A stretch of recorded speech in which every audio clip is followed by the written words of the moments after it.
Start.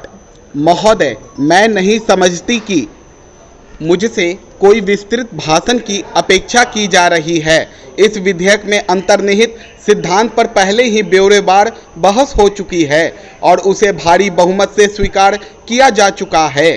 15 महीने पहले मैंने एक विधेयक रखा था जिसमें राजभत्ते और विशेषाधिकारों को समाप्त करने का प्रावधान था और जैसा कि मैंने अभी कहा, उसे लोकसभा में 2/3 बहुमत मिला था तथा राज्यसभा में 1 वोट के चलते वह पारित ना हो सका था, लेकिन वह मात्र कानूनी नुक्ताचीनी जैसी थी। जनता की इच्छा क्या थी यह एकदम साफ था, इसलिए हमने उसे 6 सितंबर को राष्ट्रपति के आदेश द्वारा लागू किया। उसे उच्चतम न्यायालय में ले जाया गया जिसमें 15 दिसंबर को राष्ट्रपति के आदेश को निरस्त कर दिया।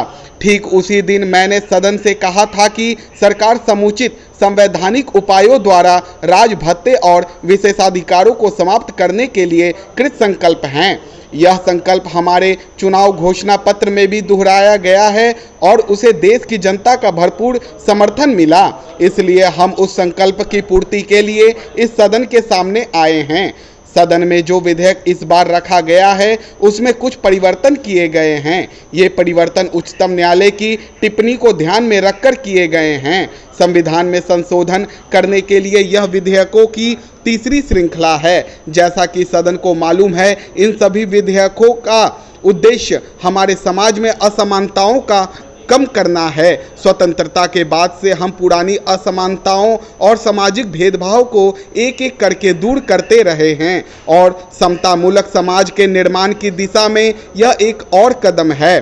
सदन को मालूम है कि विरासत में मिले विशेष दर्जे, कार्य या जिम्मेवारी से असंबद्ध विशेषाधिकारों तथा समुचित आधार के बिना ही प्राप्त छूट और सुविधाओं के विरुद्ध देश में तीव्र भावना पाई जाती है।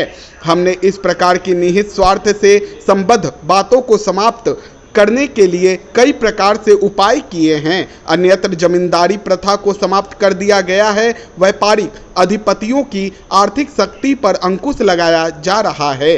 इसलिए यह न्यायोचित है कि सामंती नरेशों से कहा जाए कि वे भी अपने विशेषाधिकार त्याग दें।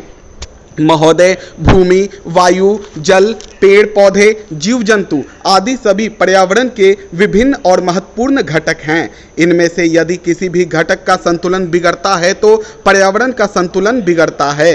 अन्य शब्दों में प्रकृति द्वारा व्यवस्थित जल, थल और वायुमंडल जैविक के अस्तित्व लिए एक विशेष संतुलन बनाए हुए हैं और जब प्रकृति की इस व्यवस्था में मानव सृजित कारणों से व्यवधान उत्पन्न होता है, वह प्रतिकूल परिवर्तन होते हैं तो यह प्रदूषण है। मानव शुद्ध वातावरण में रहने वाला जीव है। पीने के लिए शुद्ध पानी, सांस लेने के लिए शुद्ध हवा और आसपास का स्वच्छ स्थान मानव जाति के विकास एवं अस्तित्व के लिए अति आवश्यक है। इस प्रकार पर्यावरण का मानव जाति के साथ साथ प्रकृति से भी सीधा संबंध है।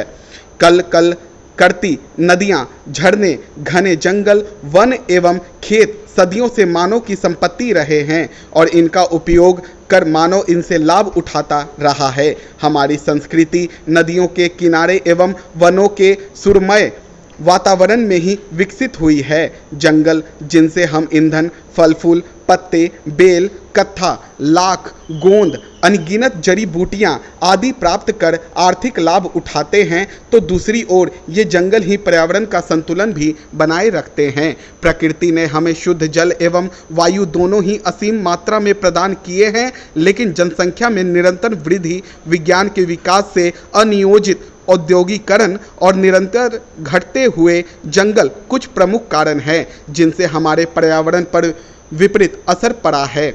इनके अतिरिक्त डीजल, पेट्रोल से चलने वाले वाहनों की संख्या में बेतहाशा वृद्धि, कृत्रिम उर्वरकों व कीटनाशकों का अत्यधिक उपयोग आदि से जहां मानव की अनेक आवश्यकताओं की पूर्ति होती है और राष्ट्र का आर्थिक विकास संभव होता है, वहीं पर्यावरण संबंधी समस्याओं के लिए यही कारण जिम्मेदार हैं जिनसे मानव के स्वास्थ्य और उसके सुखी जीवन पर प्रश्न चिन्ह लग गया है। प्रदूषण को मुख्यतः 3 भागों में विभाजित कर सकते हैं। हमारे वायुमंडल में नाइट्रोजन, ऑक्सीजन, कार्बन डाइऑक्साइड व अन्य गैसों की एक निश्चित मात्रा है। प्रकृति द्वारा व्याप्त जब इस संरचना में परिवर्तन होते हैं तो यह वायु प्रदूषण है। बढ़ती हुई जनसंख्या, कल कारखानों की चिमनियों से निकलने वाली विभिन्न प्रकार की जहरीली गैसें एवं यातायात व परिवहन के साधनों से निकलने वाला धुआं कुछ प्रमुख कारण हैं वायु प्रदूषण के। स्टॉप।